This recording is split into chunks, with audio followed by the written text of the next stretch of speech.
Assalamualaikum warahmatullahi wabarakatuh. Bismillah, alhamdulillah, wassalatu wassalam ala rasulillah Sayyidina wa maulana Muhammad ibn Abdillah wa ala alihi wa sahbihi wa man tabi'ahudah. Amma ba'du. Para jamaah Masjid Nurul Hadi yang dimuliakan Allah, alhamdulillah kita bisa duduk bersama di sini dalam rangka kajian singkat. Mudah-mudahan diridhai Allah dan kita semua ini mendapatkan syafaat dari Rasulullah SAW.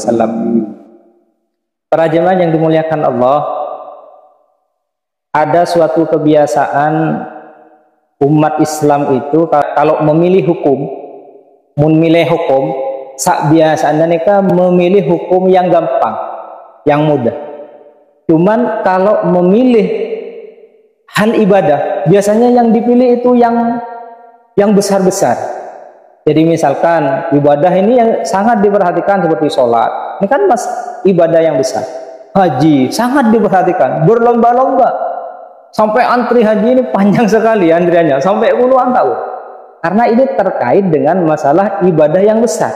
Coba hal-hal yang kecil, bagaimana kita misalkan makan dengan tangan kanan, ya.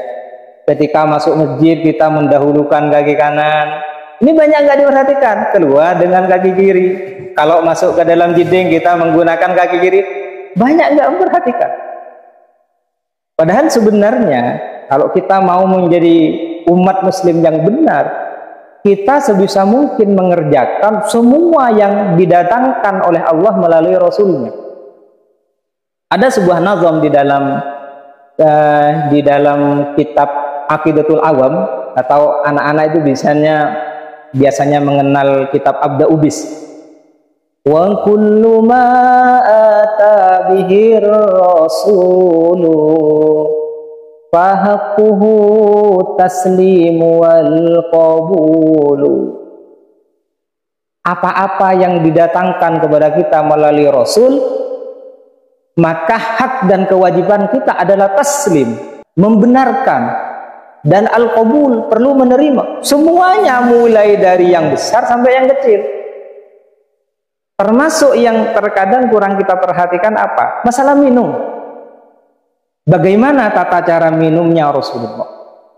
Maka Rasulullah ini ada larangan di situ. Misalkan la tashrabanna ahadukum qa'ima, jangan sungguh kalian minum dalam keadaan berdiri.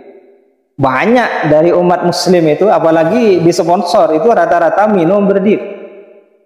Termasuk larangan lagi, sebisa mungkin kita ketika minum, idza syariba ahadukum la yatanaffas fil ina. Apabila kita minum, jangan sampai kita bernafas di dalam gelas.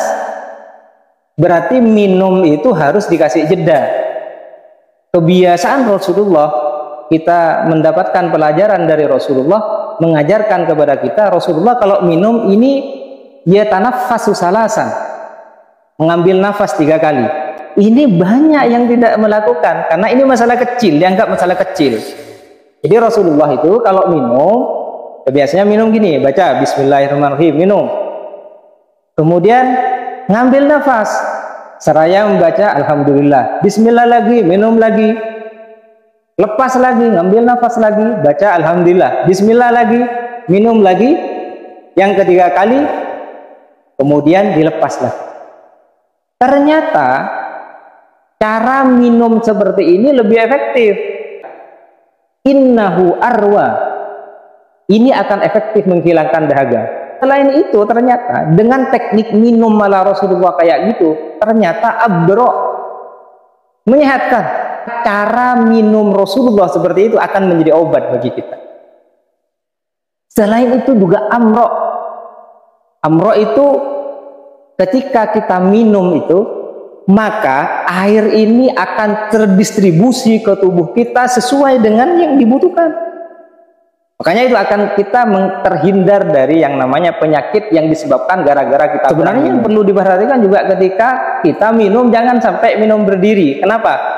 Karena manusia ini punya alat penyaring, klep katanya. Di mana alat penyaring ini akan aktif menyaring minuman yang mana yang kita minum kan tidak 100% bersih. Itu juga berpenyakit. itu bisa efektif, bisa aktif apabila kita duduk. Makanya kalau kita minum berdiri maka saringan ini terbuka, akhirnya minuman ini, air ini masuk, yang membawa penyakit itu masuk ke semuanya tanpa disaring oleh tubuh. Maka dari itu kita perlu mempraktekkan apa-apa yang didatangkan kepada Rasulullah, mulai dari masalah ibadah yang besar sampai ibadah-ibadah yang kecil. Jadi itu kajian singkat pada kesempatan kali ini, mudah-mudahan bermanfaat dan bisa kita praktekkan. Sekian, kurang lebihnya mohon maaf. Wallahu muwaffiq ila aqwamit thoriq. Wassalamualaikum warahmatullahi wabarakatuh.